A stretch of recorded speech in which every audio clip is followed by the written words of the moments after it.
ordinary friends and acquaintances and be replaced, even in time forgotten. But there is no one to replace Helena Petrovna, nor can she ever be forgotten. My dear friend died at 2:25 p.m. on Friday, sitting in her big armchair, her head supported by faithful Laura Cooper.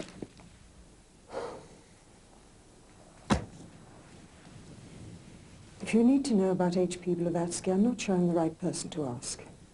I'm certain the Colonel or Mr. Judge will probably tell you a great deal more about her work than an ordinary theosophist like me. On the other hand, they probably won't know the little details of her everyday life, or certainly her last few days, as I do. It was my privilege to be with H.P.B. during her last illness, and at the moment of her death.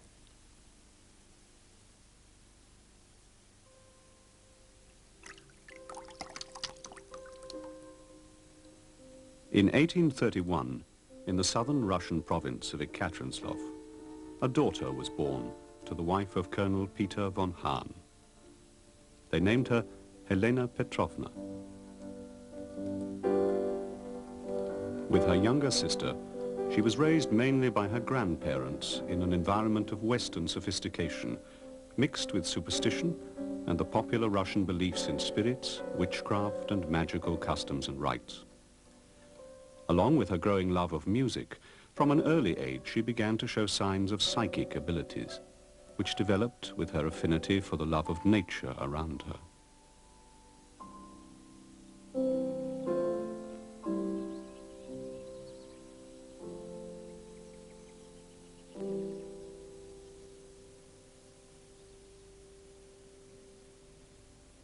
I have to admit, I used to enjoy frightening my little sister with tales of fearsome monsters and elemental creatures.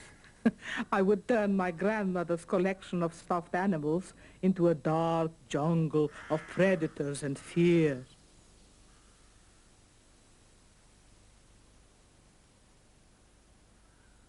I was provoked into marriage. The family always said nobody would ever want me. I was too headstrong, too irresponsible to escape their control, and thinking I would have more freedom as a married woman, I accepted an army general named Blavatsky. I never consummated the marriage, and after 3 disastrous months, I left him and Russia.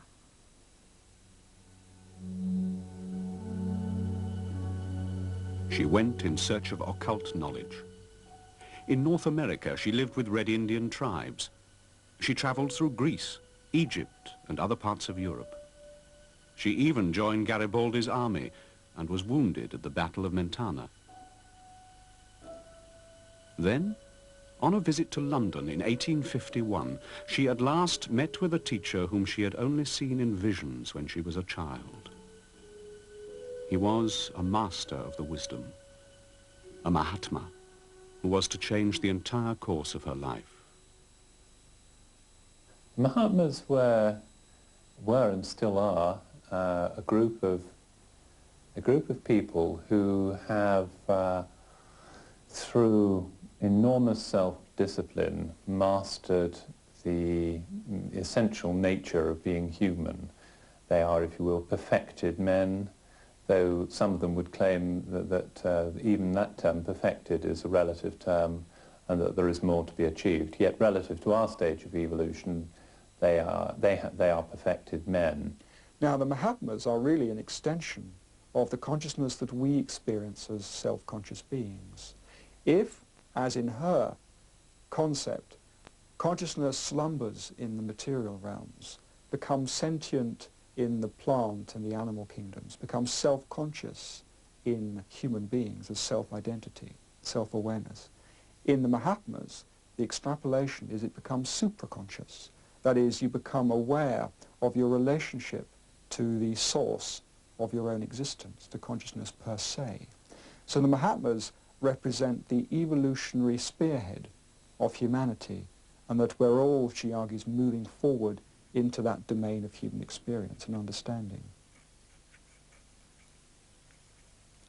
In 1874, her master sent her back to the United States, where there was an increasing interest in the occult. She says she was sent to the United States to gather about her a group who would recognize brotherhood as a key objective, who would be open to the study of Eastern and Western literature, knowledge, the best philosophies of both. And she goes on to say, we were not told what to do, but we were told what not to do. A very interesting statement. So when she came, she thought it was perhaps through the spiritualist movement that this impulse of the exposition of the esoteric philosophy was to be given. But the spiritualists soon turned against her because they wanted only phenomena. America was ghost crazy, and Blavatsky found that seances were a frequent occurrence in most major cities, but she disagreed profoundly with what they thought they were experiencing. She was saying that where you communicate, sometimes it's most certainly not with the departed. She would say, I don't fully agree with this, but this is what she said, that it's with this sort of residuum that she called an astral shell, a sort of record of the memories. And I think that is the major reason why the spiritualists didn't like it. They thought they were getting direct communications from the departed, standing there in their astral body, just like we are here in the physical world, speaking in their ordinary voice, presumably, and the medium hearing this with her clairaudience and passing it all on to the sitter. Madame Blavatsky said, it's not like that at all. It was ghastly to watch seances. It often made me sick to see the materializations and the welcome given to them by the spiritualists. They wept and rejoiced around the medium clothed in these empty shadows, sometimes broke down with emotion, a sincere joy and happiness that made my heart bleed for them. The more I see of mediums, the more I see the danger surrounding humanity. Poets speak of the thin partition between this world and the next. They are blind. There is no partition at all, except the difference of states in which the living and the dead exist, and the grossness of the physical senses of the majority of mankind. Now, H.P.B. had to give out a message to the then spiritualists which explained the phenomena in quite another way. She would not have it under any circumstances that the real spirit of man could ever revisit the earth after a person was dead. Now that offended the spiritualists a lot, but they couldn't accept her explanation. And her explanation was that man is essentially dual, the personality being one level of being, and the other was his spiritual being, spiritual nature. The personality, under certain circumstances, could come back and converse through mediums with the living. But the circumstances were special, depending on when the person died, how old they were when they died, their connection with the earth, a whole lot of variable factors. But when once, in the after-death processes, the spiritual man had withdrawn from the vehicles that it occupied during life, the ordinary personal man, then there was no coming back at all of any kind. It was during her pursuit of genuine spirit phenomena that she was to meet a Civil War colonel, Henry Olcott, who would become her lifelong friend and associate. They met in the United States, in Chittenden, Vermont, where he had gone as a reporter for the New York Daily Graphic to see what were these phenomena that were taking place. And she went there because she heard of the phenomena of the Eddy brothers, and that is where they met. I must confess that when I first saw her, I thought her the most singular person. In fact, I recall remarking to Alfred Kapp, rather rudely, I guess, good gracious, look at that specimen, will you? She made such a contrast to the drab farmhouse around her in her scarlet Garibaldi shirt. I knew she had to be foreign. On hearing her speak perfect French to her companion, I thought her Parisian, for we knew all kinds of odd things came out of Paris. There was something about her, imperious, yet at the same time sympathetic. You know, one of my hobbies was reading character from faces, and she had a masterful face, full of power. Yet there was refinement and culture in it, too. I followed her into the Eddy Garden. She rolled herself a cigarette and was searching for her matches when I took the opportunity to make her acquaintance. "Permettez-moi, madame," I said. I lit her cigarette. We began to converse in French. She told me she was deeply interested in the phenomena described in the Daily Graphic.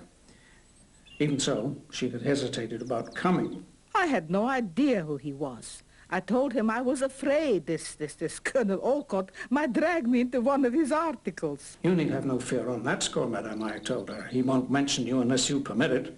I can assure you of that because I am Henry Olcott." She laughed, unembarrassed, and introduced herself. It was the first time I'd heard that name that was to become so potent and important a factor in my life. Olcott had become convinced that these spiritualistic phenomena ought to be much better known and written up and investigated because of the immense comfort that they gave to the people who were present and got messages from maybe their children, maybe their parents or whoever. This really indicated to them that there was survival after death. The whole thing here is made plain. The spiritualism she was sent to America to profess and ultimately bring to replace the cruder Western mediumism was Eastern spiritualism. You see, the one thing necessary for the age was to check materialistic skepticism and to strengthen the spiritual basis of religious yearning. Therefore, the battle being joined, she took her stand beside the American spiritualists and, for the moment, made common cause with them. Spiritualism in the hands of an adept becomes magic because he is learned in the art of blending together the laws of the universe without breaking any of them and thereby violating nature.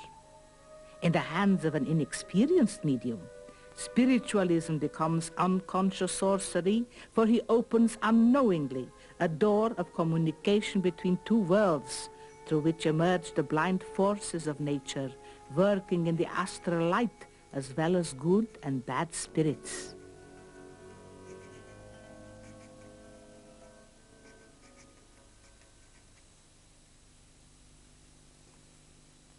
It is Theosophy, which is the true spiritualism. The modern scheme of that name, as now practiced by the masses, is simply transcendental materialism. The origins of Theosophy can be considered in two lights. There's the origin of modern Theosophy, which is where Madame Blavatsky comes in 1875 and onwards, with the birth of the modern Theosophical movement.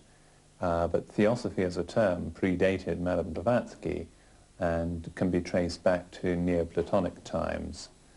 So there has been a tradition of what we would call Theosophy or the ancient wisdom. From that time onward, the ancient wisdom, of course, as a concept goes back even further than that, to the beginnings of time, if you will. As far as human records go, there is evidence that there was a teaching. One of the books from which I quote most freely is Aldous Huxley's Perennial Philosophy. And he uses two terms which are applicable here. He says that this philosophy is universal and immemorial.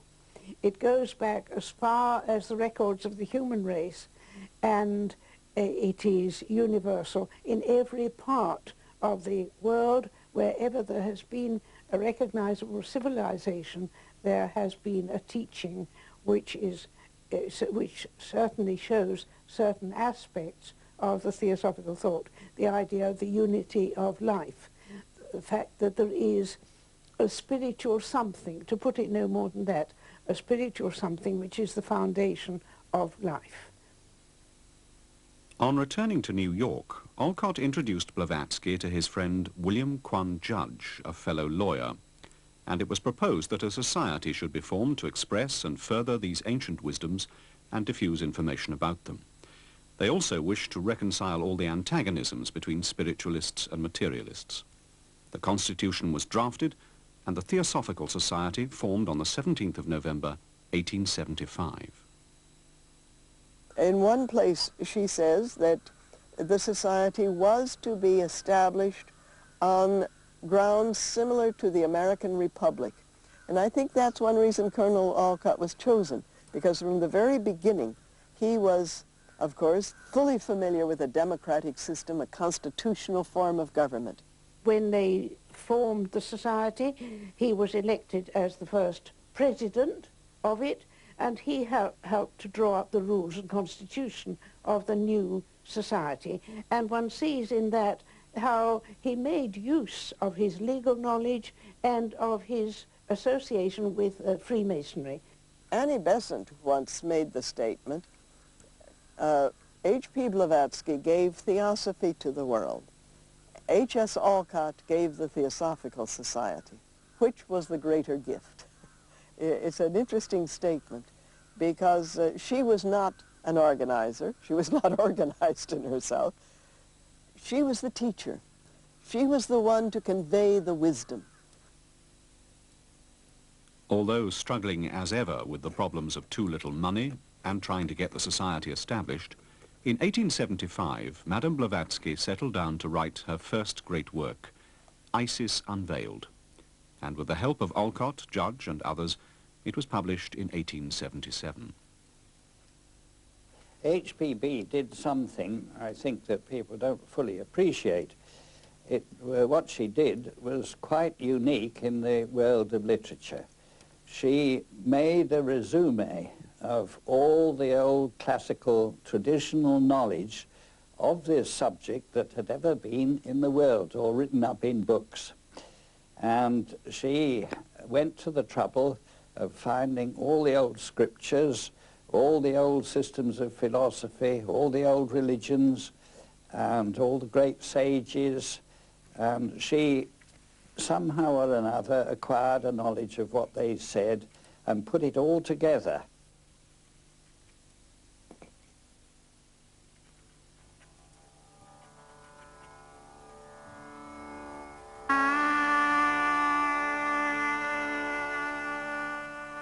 The main part of these teachings, these philosophies, was of course Eastern. India, in the late 1870s, was a vast and fascinating world of contradictions, where the ancient East met the Western influences of the British Raj. Blavatsky and Olcott travelled extensively around the subcontinent to promote interest in her great work.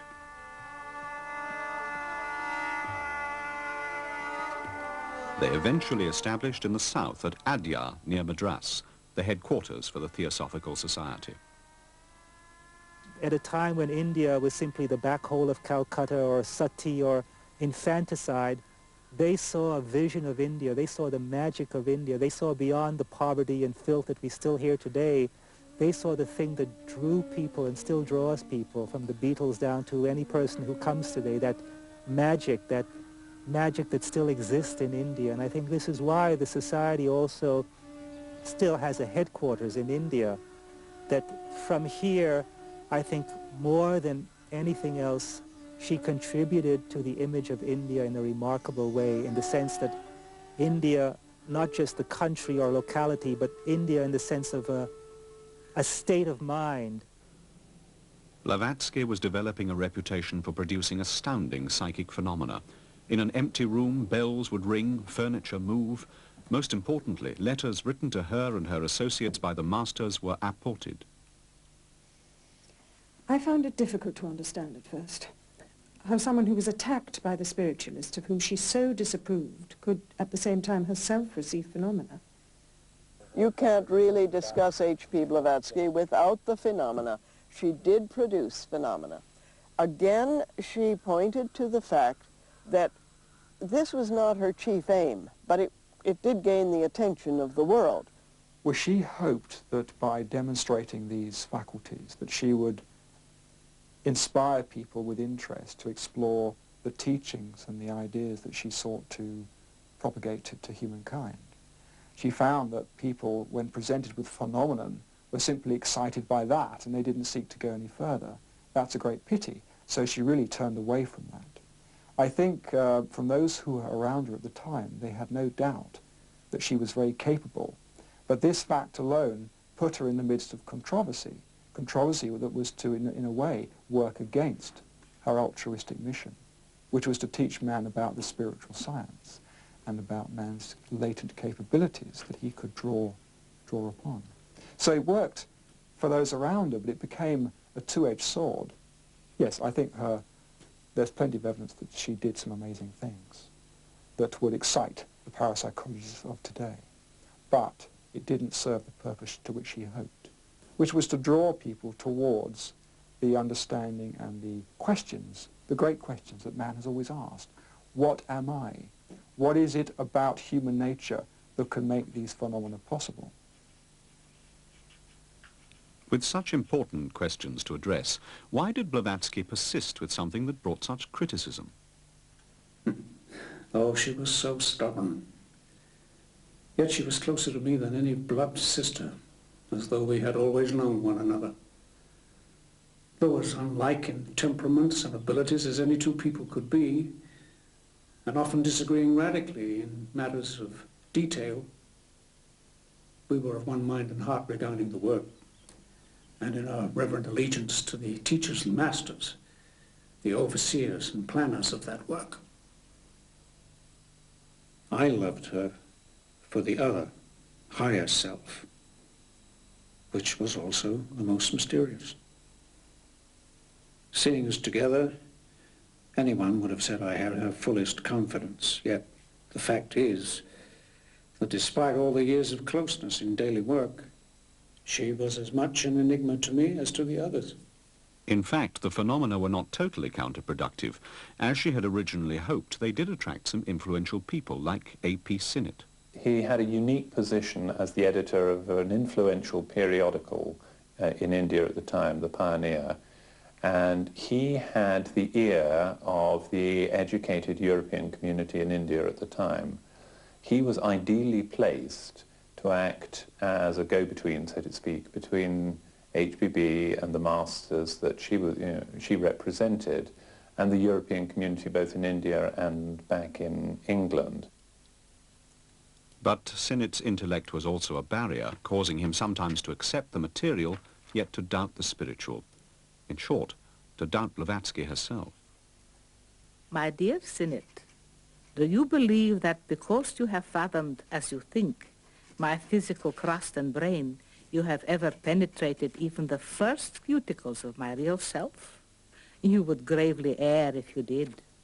I am held by some as untruthful, because till now I have shown the world only the exterior Madame Blavatsky. It is like complaining of the falseness of a moss and weed-covered, muddy, stony rock, for writing outside, I am not moss-covered and mud-plastered. Your eyes deceive you, for you are unable to see beneath the crust. You must understand the allegory. It is not boasting, for I do not say whether inside that unprepossessing rock there is a palatial residence or a humble hut. What I say is this: you do not know me, for whatever there is inside, it is not what you think it is. And to judge me, therefore, as untruthful is the greatest mistake in the world, besides being a flagrant injustice. I, the real inner I, am in prison, and cannot show myself as I am, however much I desire to. Sinnett had a background as a spiritualist. He was expecting things of a spiritualistic character at that time, materializations, phenomena, and so forth. And again, she certainly caught his attention by doing just exactly that. The initial phenomena that she presented to him were all of that nature. raps on tables and windows where nobody physically was present. You know, these sorts of phenomena. Later on, the famous incident where a cup was produced when they were having a picnic, and an extra guest turned up unexpectedly, and they said, "Oh, can we have another cup?" And the phenomena was to produce a cup which actually duplicated the set that they had physically present at the time.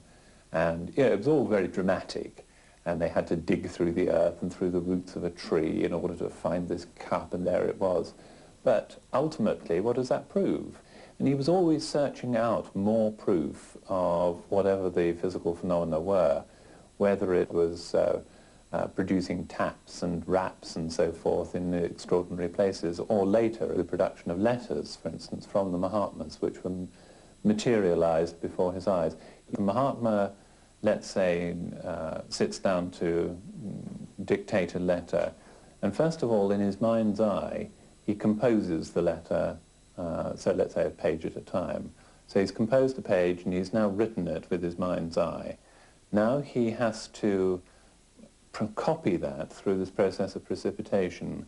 And what he does then is to draw materials from the psychic world around him which flesh out that archetype that he has created. And so if you think of the analogy of a magnet with a magnetic field and iron filings, you probably get as good an image as you're going to get. He has created the archetype, the pattern, the shape, and now he's using substance around him, rather like we would sprinkle iron filings on a piece of paper to show magnetic lines of force, to fill out or flesh out the actual thing itself. So in that way, then it's translated from the world of ideas into the world of forms and into the final and into the physical world in that multi-stage process. Well, there's something physically rather strange with them, I think. The ink of the period normally used to get very, very black and then gradually fade to brown, right out to yellow with age. This hasn't. The paper is also very thin, and curious enough, the ink hasn't gone through to the reverse side of the paper to any extent. Normally ink on this thin paper, you know, it runs straight through, and particularly modern inks. This hasn't. It strikes me as very strange, and also there are a number of questions about those documents I would dearly love to answer, but they would need laboratory examination.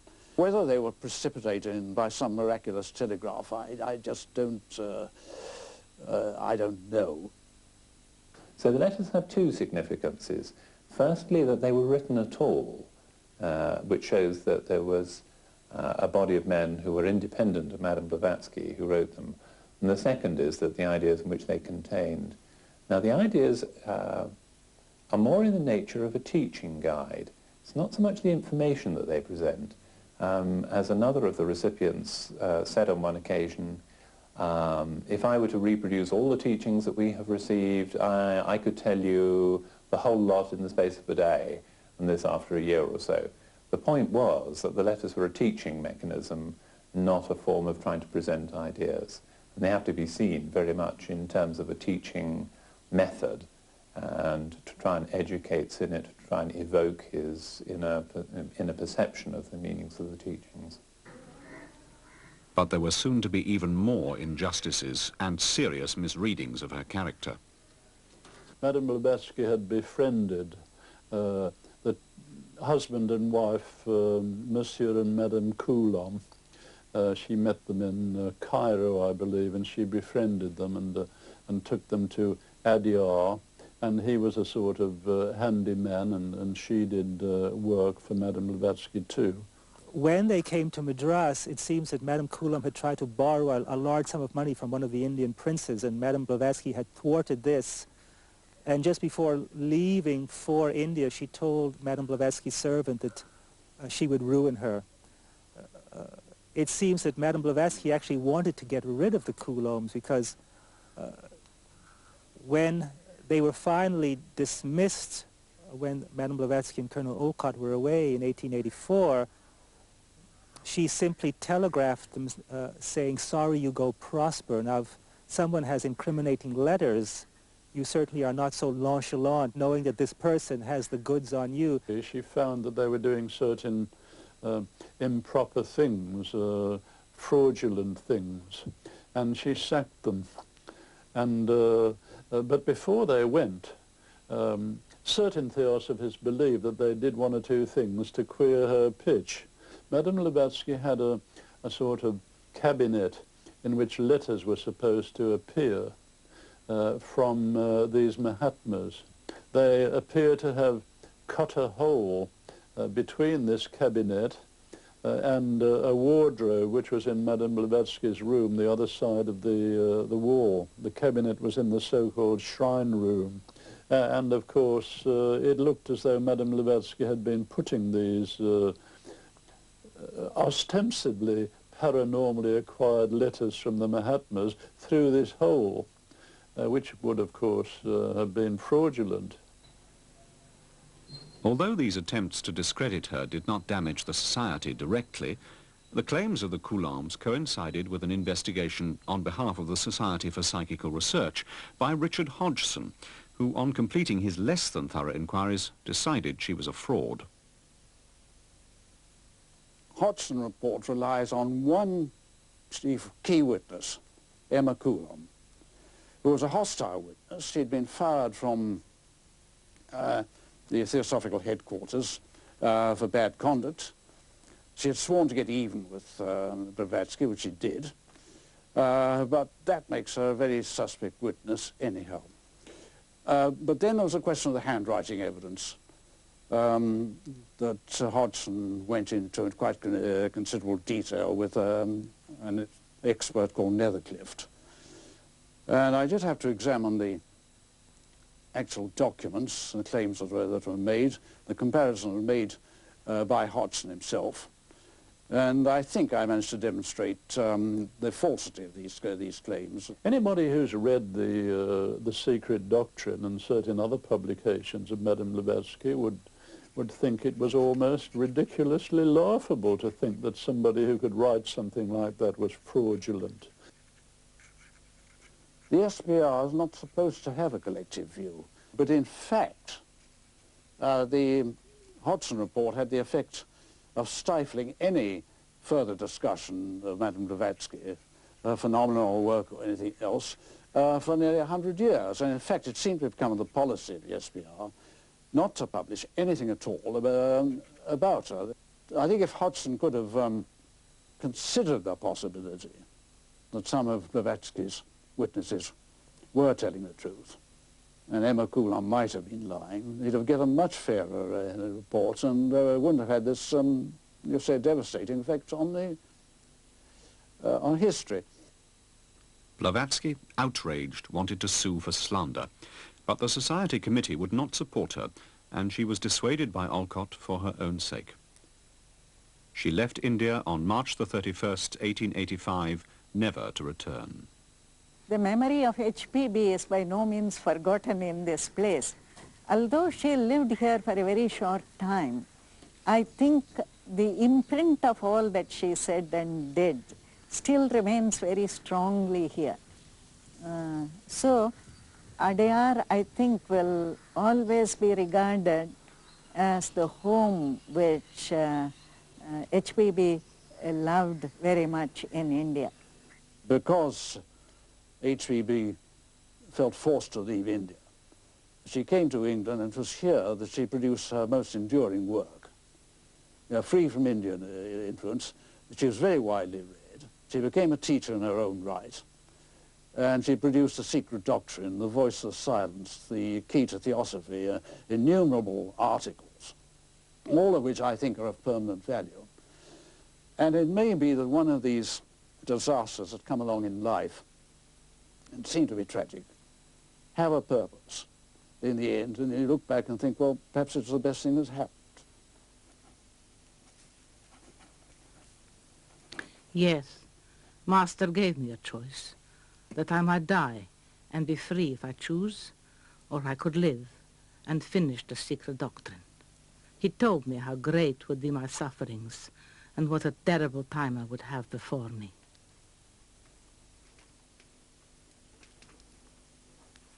And don't let the fire go out. These old bones will freeze. But when I thought of those students whom I would be permitted to teach, and of the Theosophical Society in general, to which I have already given my heart's blood, I accepted the sacrifice. And get me some coffee and something to eat. And find my infernal tobacco box.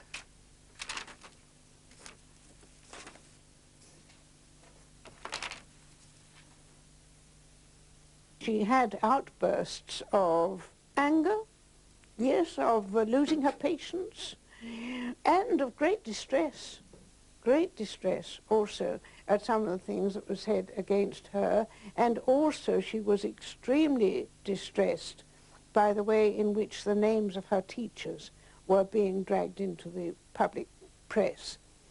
She obviously had tremendous personal difficulties, put it that way, physical suffering, illness, and so on.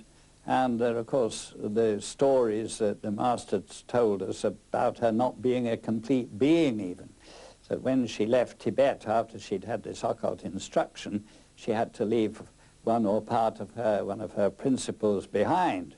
And this was one that would, had she been a complete being, have enabled her to control herself very much better than she could. So they make this the excuse for her being irascible and very sharp-tempered at times. But all the people, as far as I know, and this from reading the obituary notices about her, forgave her all that edge of her tongue that she subjected them to, because they knew inherently that she was kind, understanding, sympathetic, and they loved her for what she was. There's something which I think is attributed to Walt Whitman when he was speaking to a correspondent. He said, "What you are speaks so loudly, I cannot hear what you say." And I think that's a perfect illustration of H.P.B. What she did. It far outweighs anything that she might have been accused of. So why did the masters choose her? In one of the famous letters from the Mahatmas to Mr. Sinnett, they indicated that they had searched for nearly a century to find a vehicle that was suitable to send out into the world to convey this inner knowledge. In one sense, she was like a transformer in electrical terms, to step down that energy or that wisdom, that illumination, which is Mahatmic, if you like to put it that way. And they said that she was not the best, but the best available.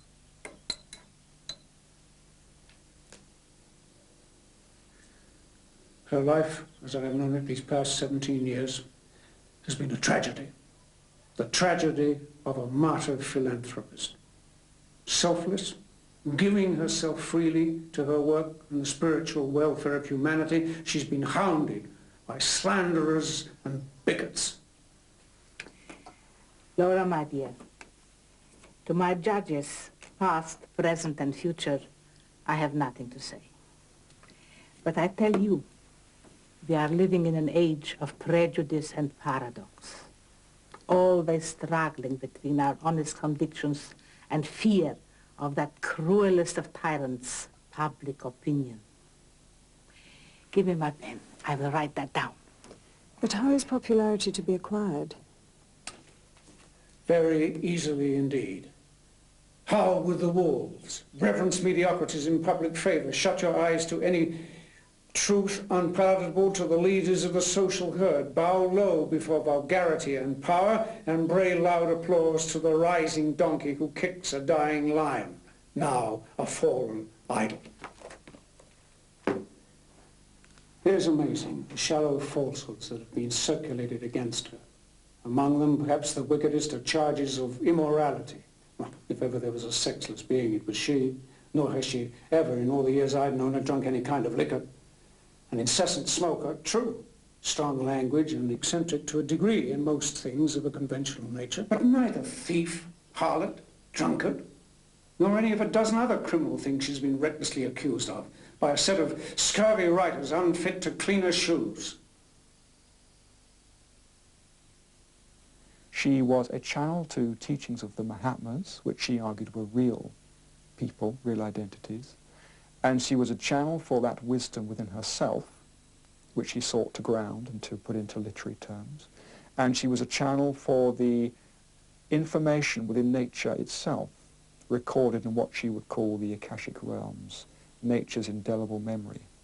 So she could pick and choose her sources and use that to construct her thesis, called The Secret Doctrine. These pages are not written for the masses. They are neither an appeal for reform nor an effort to win over to our view the fortunate of life. They are addressed solely to those who are constitutionally able to comprehend them, to those who suffer, to those who hunger and thirst after some reality in this world of Chinese shadows.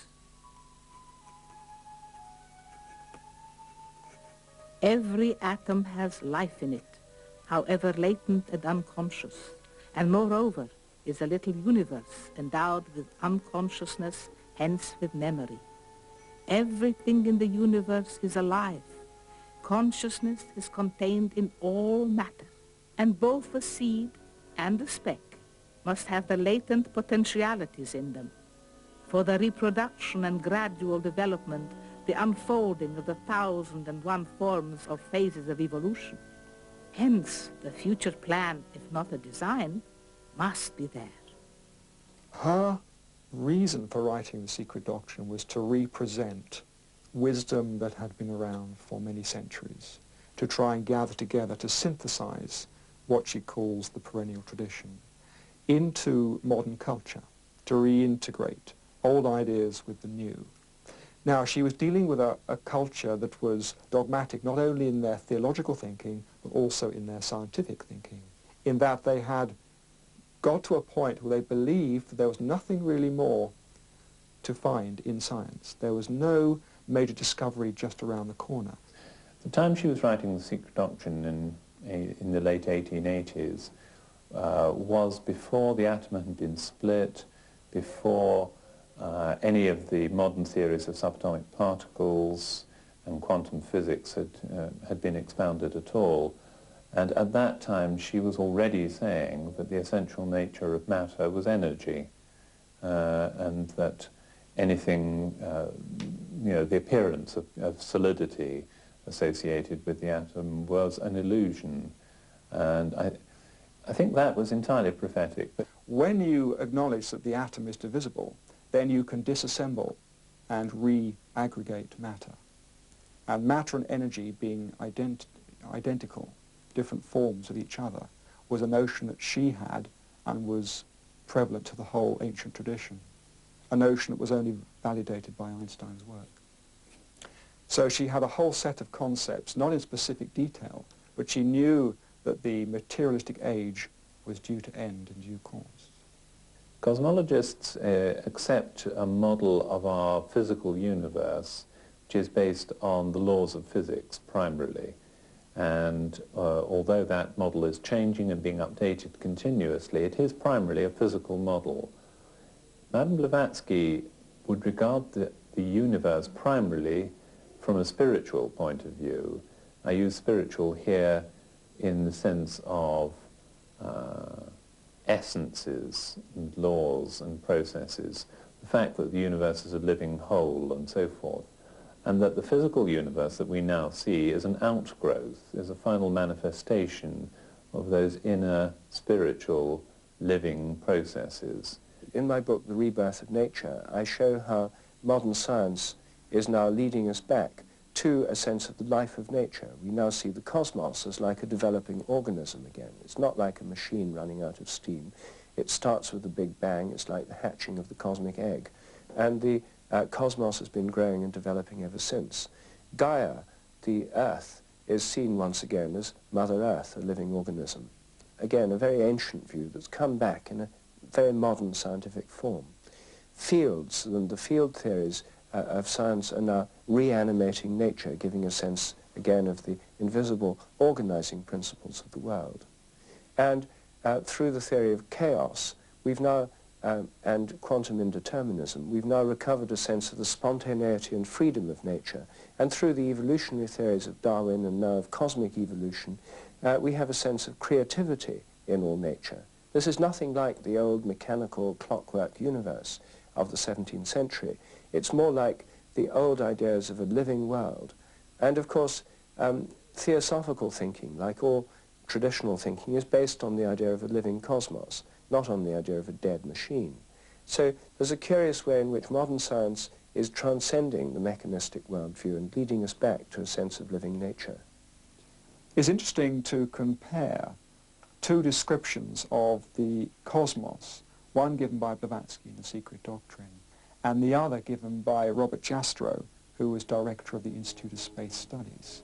I quote from his book, "Picture the radiant splendor of the moment of creation. Suddenly a world of pure energy flashes into being. Unimaginable brightness fills the universe." Now compare this with a statement made by Blavatsky in The Secret Doctrine. "Darkness radiates light, and behold, unparalleled refulgent glory, bright space, son of dark space." So here she was painting a picture of the beginnings of the cosmos, which we find direct parallels with modern literary scenarios of the coming into being of our cosmos. More things were shown me than have ever been written about. So is it any wonder that all the humbugging tales of her so-called trickery failed to shake my knowledge of her true psychical powers? She showed me the realities of transcendental chemistry and physics, the marvelous dynamic potencies of the human mind, will, and soul. Madame Blavatsky has some very controversial theories concerning the physical evolution of man. Current theory is that physical man is derived from a common stock with the higher apes, and in turn that common stock derives from earlier ape-like stocks and so forth back through the mammals and to reptiles and so forth. Her theories diverge from that quite substantially, but before you can explain that, you have to say that she regards man as both spiritual, psychic or intellectual, and physical, so a threefold, let's say, division as far as that's concerned. Now, man spiritually pre-existed any physical manifestation that we now see.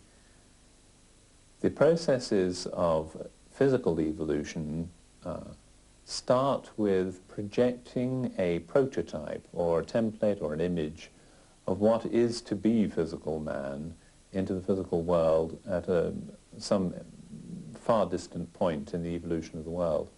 Interestingly, what she says is that all of the placental mammal evolution that we see on the globe today is as a result of that template which was projected into the physical world for the benefit of producing physical man at a later stage. Now, the mammalian forms that we see are so many offshoots from that which became physical much earlier than man did. So although it's tempting to think that because the mammals became physical earlier than man did, that they are his progenitors, H.P.B's idea says, no, that's not the case at all. What came first was the prototype. What came next was the physical stocks from which the mammals were developed, and what came last was the physical stock from which man is developed. But that's, as it happens, it's interesting that just because something happens earlier, it doesn't necessarily cause what came later. So just because physical man comes later than physical mammals, it doesn't necessarily mean that they caused physical man and his form, tempting though that might be to think. Theosophy, by virtue of its inherent nature, does not seek to make dogmatic statements about how you should act in any one context. That's one of its beauties. What it does do is to present a vision of reality that can inform any cognitive individual in how they would respond to any of these crises. It is not therefore prescriptive. Rather, it presents you with a framework in which you may draw inspiration. It gives you a vision of reality that is full of hope, altruism, and perspective. And yes, I suppose the ecological framework is one way in which that is being worked out. But that is one facet alone of a much wider process. And Blavatsky, in her times, tried to draw man to investigate that potential, to lead him out of the highly materialistic framework in which he was in, what the Hindus call the Kali Yuga, the age of materialism, into the golden age, where man may realize his nature, may employ that harmoniously with other forms of life. And indeed, again, Hindu calls this the golden age. She was the grandmother of the New Age movement. But where did this information actually come from? She says in a number of places that she got it in from some realm of being which she calls the astral light. It's like the universal memory. Anything that has ever happened anywhere in the cosmos, or certainly on this world, is stored in that astral light. Now, she used to say that on occasions, the master, her teacher, used to provide the references that she wanted and show them to her, and all she had to do was to copy them out.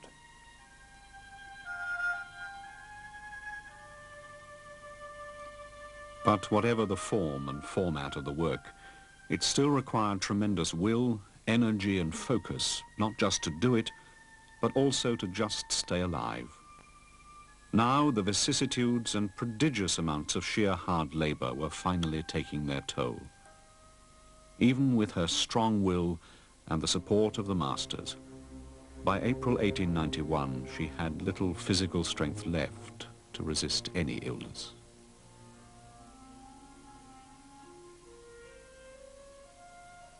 I should mention it had always been her custom to roll a few cigarettes for Dr. Manel when he called. Throughout her last illness, she never failed to have some ready, though as she grew weaker, we sometimes had to roll them instead. But one bad thing was that she herself, from the first days of her illness, lost all desire for smoking. When the fever was over, she tried to begin again, but it gave her no pleasure. She eventually stopped trying. No, she knew the bitterness and sadness of physical life well enough, often telling me that her true existence only began at night, when she put her body to sleep and went out of it to the master. Often sitting and watching her across the table when she was away from her body, and then when she returned from her soul flight and resumed occupancy, as you might say. When she was away, the body was like a darkened house. When she was there, it was as though the windows were brilliantly lit within. Anyone who has not seen this change can never understand why the mystic calls his physical body a shadow. She marched firmly through the minefield of conflict between spirituality and church. We are accustomed to say to the Buddhists, to the Mohammedan, the Hindu, or the Parsi, the road to theosophy lies for you through your own religion. We say this because those creeds possess a deeply philosophical and esoteric meaning, explanatory of the allegories under which they are presented to their people. But we cannot say the same things to Christians. The successors of the apostles never recorded the secret doctrine of Jesus, the mysteries of the kingdom of heaven referred to in Mark 4:11. These have been suppressed, destroyed.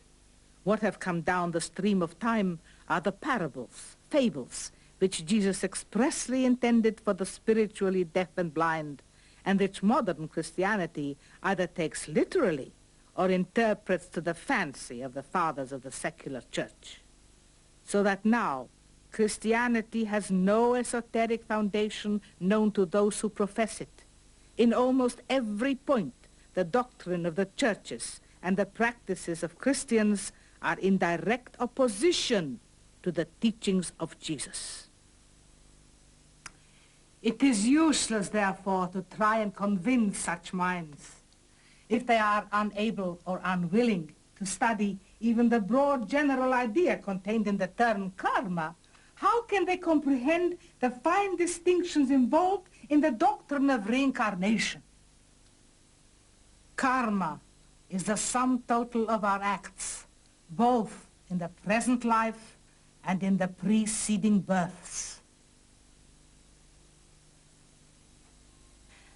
Thus, it is simply action, cause and effect. It is our actions, thoughts and deeds which guide the karmic law instead of being guided by it. For whatever a man soweth, that shall he also reap. There is an inner individuality and there is an outer personality. Now we say that the inner individuality, which is the essence of the person, persists from one life to the next, to the next, to the next. It's therefore misleading to say, oh, I have lived several times before or many times before, because it's not true from a theosophical point of view. Adam Warkup has never lived before. The indwelling individuality, which is expressed through Adam Warkup, has lived through other personalities many times before, but this personality has never lived before. How does that individuality come about? Well, it is the accumulation of the experiences of innumerable personal lives. As we go through each personal life, we cull from it the worthwhile experience, the skills that we've learned, the knowledge that we have acquired, and so forth. And we distill, if you will, from each personal life all that was of what Plato would call the good, the true, and the beautiful. And that accumulated experience goes to form the spiritual individuality of which I was just talking. Thus, over time, that spiritual individuality has a wealth of experience, skills, knowledge, insight, wisdom, on which individual personalities can draw from time to time. So when we see genius, when we see inspiration, when we see abnormal skills and so forth, what we are seeing is the individual personality, the personality of this life, tapping into the sea of knowledge and experience which is held in that spiritual individuality. She was never the easiest of patients. In her last few days, though feeling very ill, she must have her chair brought to her bedside so as to change position, and then she would decide to go to the sofa. She had to be told everything that was going on, and when she heard that another member of the society had also, like her, been taken ill with influenza, she insisted that he too was nursed at headquarters. Did you know she'd always had a habit of moving one foot when she was concentrating? Strange. She continued that movement almost to the last moment.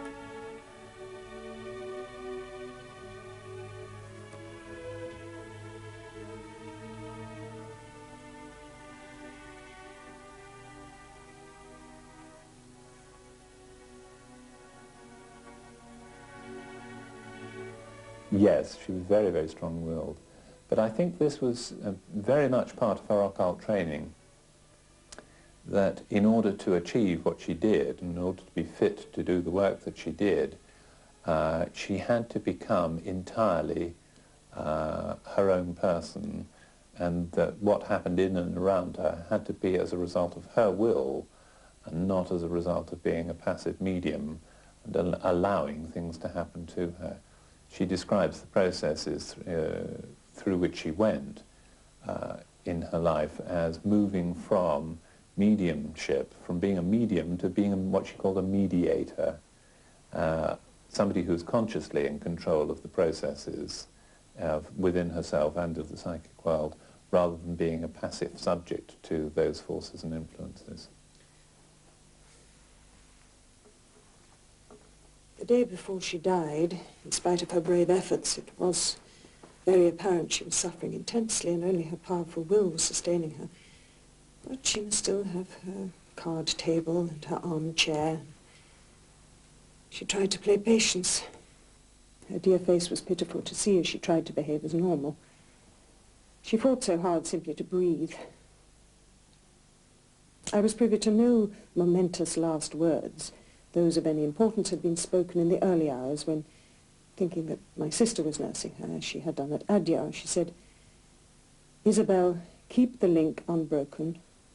Do not let my last incarnation be a failure." That must have cost her such effort.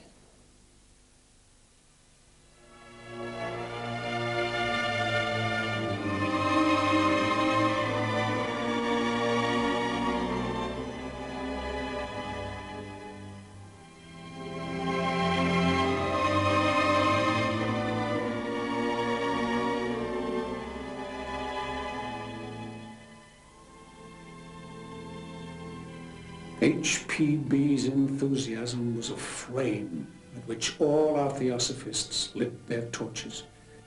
An example which stirred one's blood like the sound of a war trumpet. It is no wonder that I have loved her as a friend, prized her as teacher, and forevermore keep her memory sacred. Living, I might quarrel with her, but dead, I can only mourn her irreparable loss.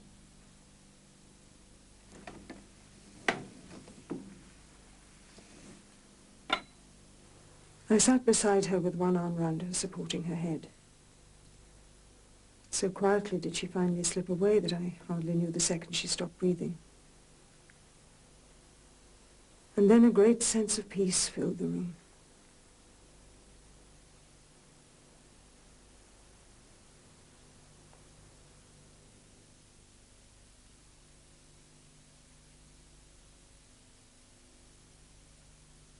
She was an extravagant, colourful, controversial personality, and it's possible to say that without those qualities, many of the things she did and said might have been forgotten. But clearly, Ma chiaramente c'è un'enorme quantità di insegnamenti ed idee che 100 anni più tardi trovano ancora applicazione nella nostra società.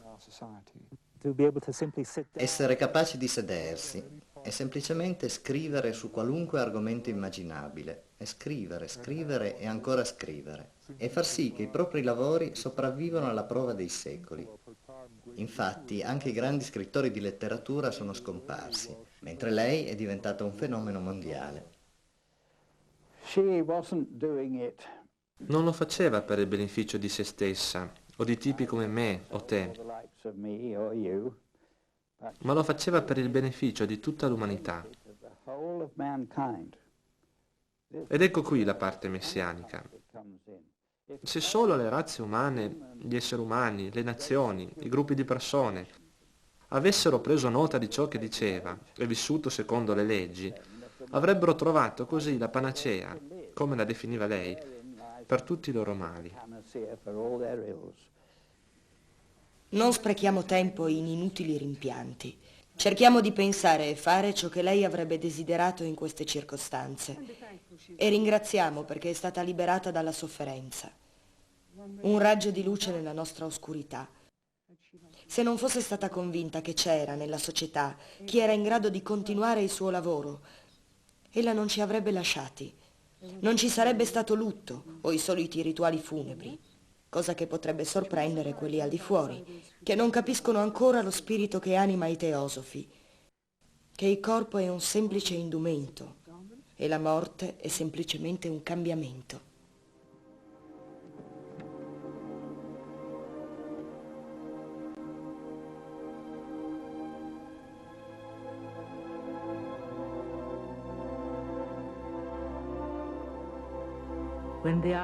Quando la fiamma artificiale, fredda, del materialismo moderno si spegne per mancanza di combustibile, coloro per i quali la speranza di un'esistenza oltre la tomba è un tormento, dovrebbero prepararsi alla più grande delusione che si possa provare, poiché dalle acque scure, profonde e fangose della materia sta sorgendo una forza mistica.